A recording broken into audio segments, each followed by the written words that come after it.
Shalom, welcome. Here we are in Jerusalem. I'm Rabbi Chaim Richman. Yitzchak Reuven. And we are coming to you from the International Department of the Temple Institute with our special broadcast in honor of Rosh Chodesh Nisan, the beginning of the month of Nisan. It's the 6th annual International Temple Mount Awareness Day. And International Temple Mount Awareness Day has become a tradition for us. Its purpose really is to celebrate the month of Nisan, which is very, very special. It's a very holy and important date on the timeline of the Beit HaMikdash, the Holy Temple. Indeed, the sages teach us that the month of Nisan is really like a time of the completion of the whole world, because on the first day of the month of Nisan, that's the time that the tabernacle, the dedication of the tabernacle in the desert, in the second year of Israel's exodus from Egypt, was concluded, and the fire came down from heaven onto the altar. It was the first day of the priestly service. It is kind of like a great and joyous day for the world, because it's the day that Israel welcomed the Shekhinah, the divine presence, into the world, and that's why it's considered to be like the completion, the perfection of the universe, because the purpose of creation really is for man to make a place for God in the world, to want to be with God in this world. Of course, in our generation, we are witness to a tremendous increase of temple consciousness. That is goes hand in hand with the unparalleled accomplishments that we've been making in this generation towards the rebuilding of the Holy Temple. So this is really about just the joy, sharing with you the joy, the knowledge, the information about what's going on towards the rebuilding of the Holy Temple in our time. In the past years, on International Temple Mount Awareness Day, we've stressed a number of points. One has been to let everyone know, to make everyone aware about what's going on the Temple Mount today. The Temple Mount is the one place chosen by God to rest His presence and for the rebuilding of the Holy Temple, the location of the first, second, and third Holy Temple here in Jerusalem, Mount Moriah. And another aspect of our special broadcast has been to open up a window for you, our viewers, into the world of activity, of education, of restoration, of consciousness, of social movements that are all going on, focused on the rebuilding of the Holy Temple. And so in past years, we've brought you all sorts of specialists. We've had interviews with archaeologists, with politicians, with great scholars. We've had on-hand kind of demonstrations of various temple service research and all sorts of things. People who spot the moon each month. People who make techelet, the blue dye used in the clothing of the high priest. All sorts of experts in the field, and people who are active in preparations for the rebuilding of the Holy Temple and the renewal of the divine service. And through these segments, everyone has really gotten the message. You know, they've really understood how much is going on today towards the realization of the dream, the goal, the commandment of the rebuilding of the Holy Temple. And all of this activity is a reflection of the generation that we're living in, which is coming so close and doing so much towards the restoration of the temple, because it is the destiny of Israel. And this year's International Temple Mount Awareness Day is different, has a different format, because now that we've brought you all this information, we have received a tremendous amount of inspiration and encouragement from you, from the viewers, the friends, the supporters of the Temple Institute.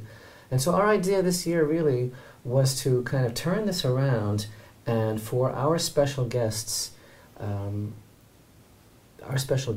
should be actually you, that you should really have an opportunity, coming from all of the information that we've been providing over the years, you should have an opportunity to focus on those issues that you feel are the most compelling, that you feel that you need clarification on, and that you'd like us to really dwell on to give you more of a picture of what's going on today. And so we have opened up the broadcast for questions, and over the past couple of weeks we have received some wonderfully articulated, erudite questions from you, from our viewers, listeners, supporters, friends all over the world. Which is very gratifying, because it encourages us, because we learn from you that you're really on top of the subject, that you keep up with what's going on, that you've thought about it. And I don't know that we're going to get to all the questions because there's so many, but we will try to answer as many as we can. We'd like to call out your names. We're going to reserve that simply to the first name, because it's not always the most proper thing to do, to mention a full name on the internet. So please accept that we'll be mentioning your first names, and you know who you are if you ask the question. And we're looking forward to this. It's going to be very, very exciting, I think, because I think we are really going to hone in and try to nail it for each question that we've been asked. It's also exciting because we really appreciate the relationship that we have with each and every one of you. We have a tremendously interactive presence on the internet. For those of you that follow the Temple Institute, we have a very dynamic website, which, by the way, is going to be undergoing some major changes as well in the near future. We have a very popular Facebook presence where we have over 100,000 likes.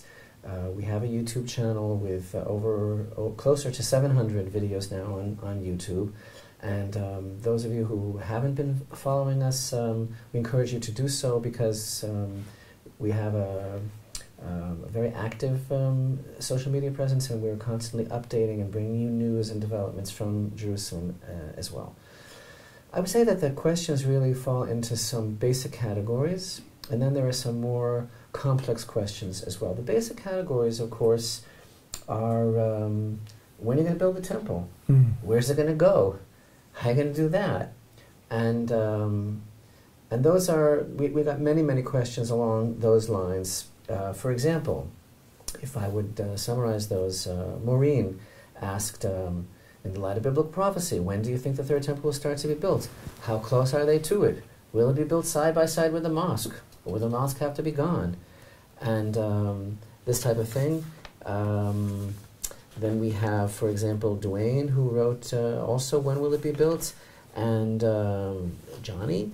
And then our friend Wes put it very specifically. He asked, other than the Jewish people coming together spiritually, politically, socially, etc., and removing the pagan shrines, trees, etc., on Har HaBayit, the Temple Mount, what are some of the other things standing in the way of the inevitable rebuilding?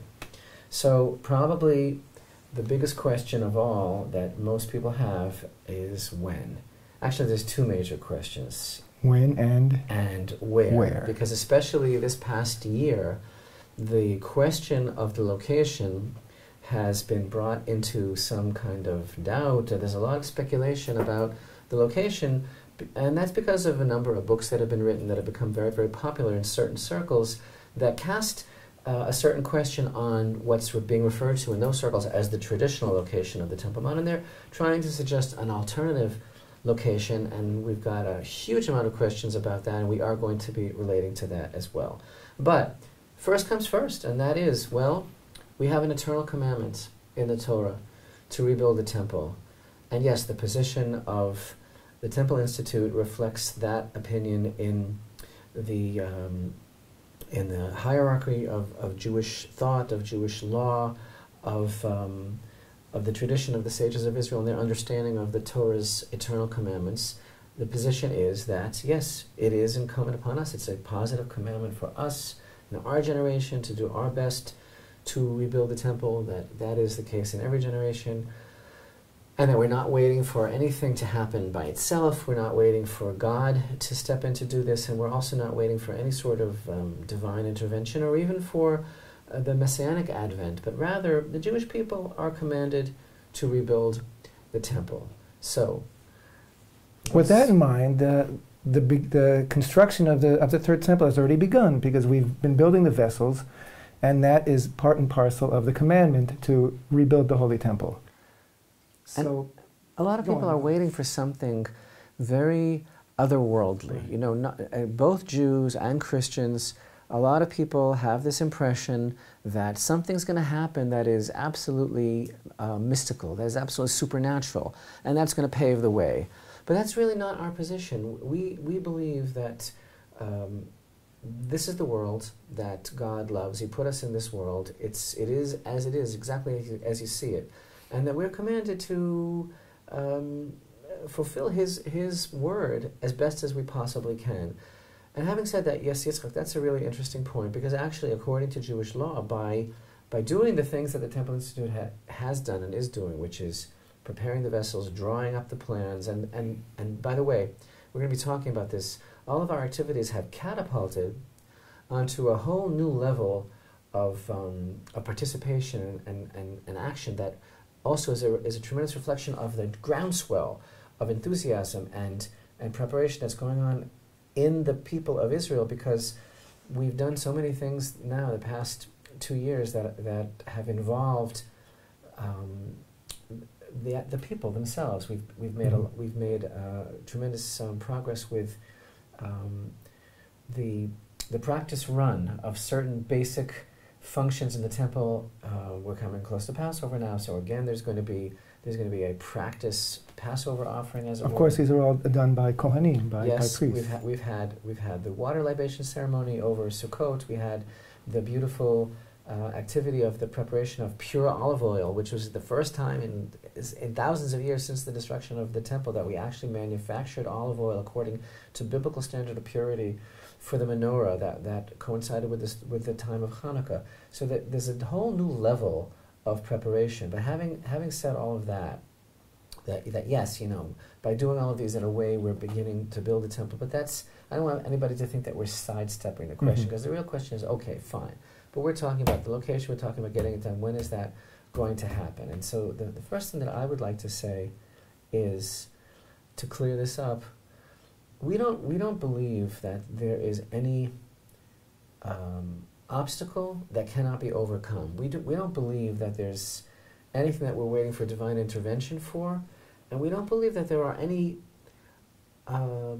religious obstacles, or what I would call halachic obstacles. In other words, there are those that maintain that there are certain problems or conundrums within Jewish law that haven't been overcome, that are stopping us from building the temple, whether it's that we don't know where certain things are, or there's a certain state of impurity, or other aspects of complicated halachic thought that you have to be familiar with the Talmud and tradition and the writings of the great sages to understand what these claims are.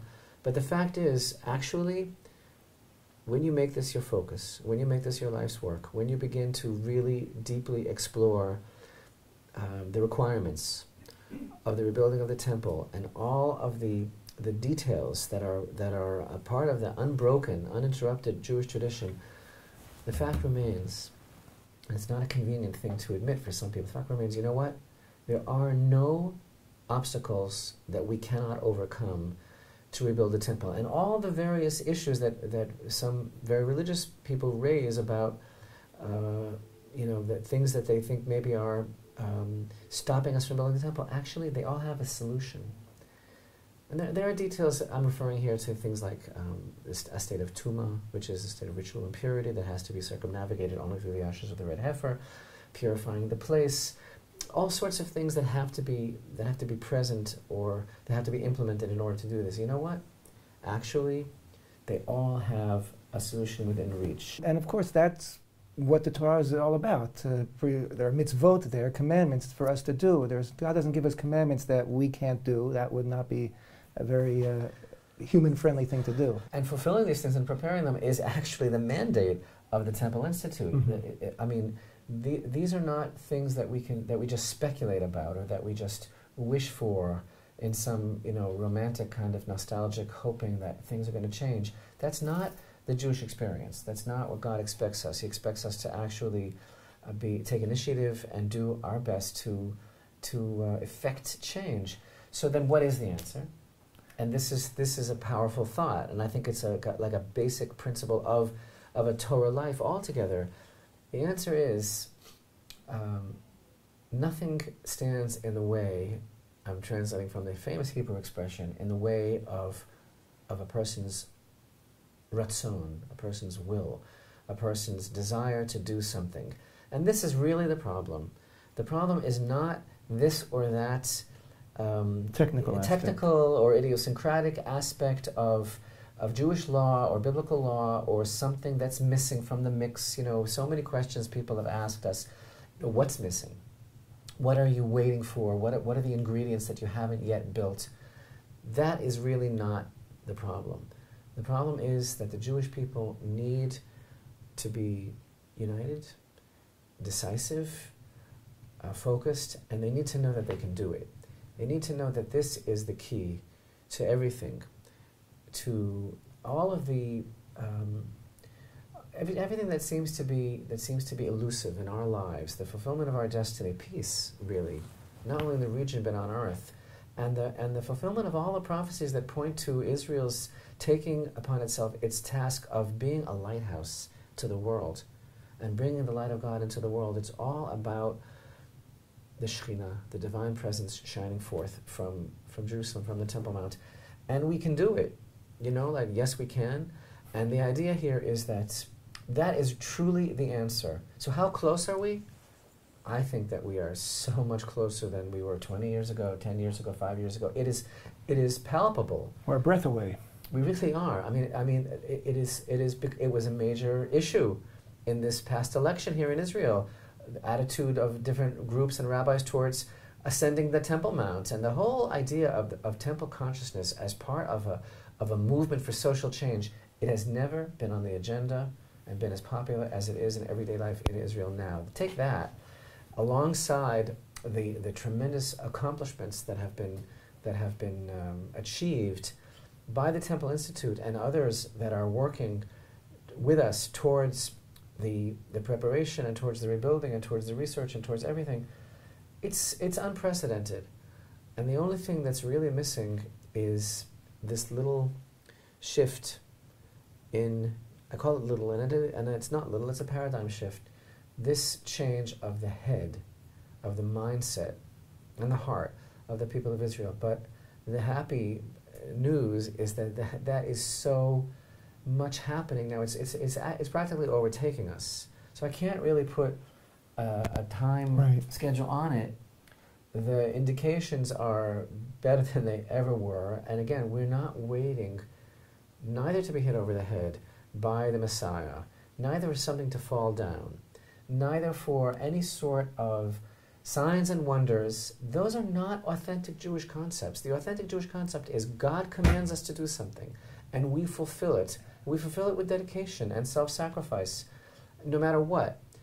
And there's no way that this can be glossed over or explained away or spun any other way, because it's completely up to us. And so, I just add one thing, Rabbi. For anybody who thinks that we might be avoiding the issue of outside forces, other entities, political entities, religious entities that might object to the building of the Holy Temple, I believe it comes under the same heading. When the people of Israel are united and want to do this and go to the nations and say, this is our plan, this is why we're here, I think we will get the respect that we've been searching for in so many different ways, in all the wrong ways maybe.